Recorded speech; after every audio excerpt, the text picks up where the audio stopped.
The question with which I begin is a contradiction. There is a fundamentally striking fact about the difference between the view in the Muslim world of the Sharia, the Islamic legal system, and the view that we hold in the West.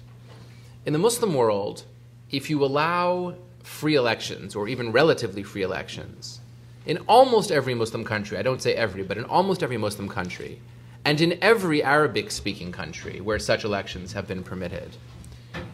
people advocating an important or central role for the Sharia in governance have won almost as many of the seats as they have been able to contest in many cases, and in all cases have done much better than anyone expected them to do. So that means that parties that present themselves as simultaneously democratic and Islamic, and who make as the central plank in their platform the making of Sharia into the source of law, not just a source of law, but the source of law,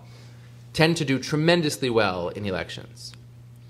By contrast, in the West, I think it's no exaggeration to say that the word Sharia is radioactive.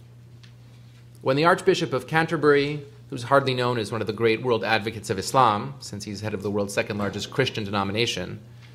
gave a speech at the Inns of Court, a really academic lecture, and those of you who've actually read it will know what I'm talking about, in which he rather cautiously suggested that under some very narrow circumstances, just as the law of the Church of England governs a whole range of family law matters in England still, despite England's modern status, it might be possible to admit some principles of Islamic law into judgments of family law between Muslims, only when men and women were held equal by the law, and only with the consent of the parties. This led to an outcry that included a call for his resignation. And, he's managing some pretty tough circumstances right now. Things in the Anglican communion are not smooth,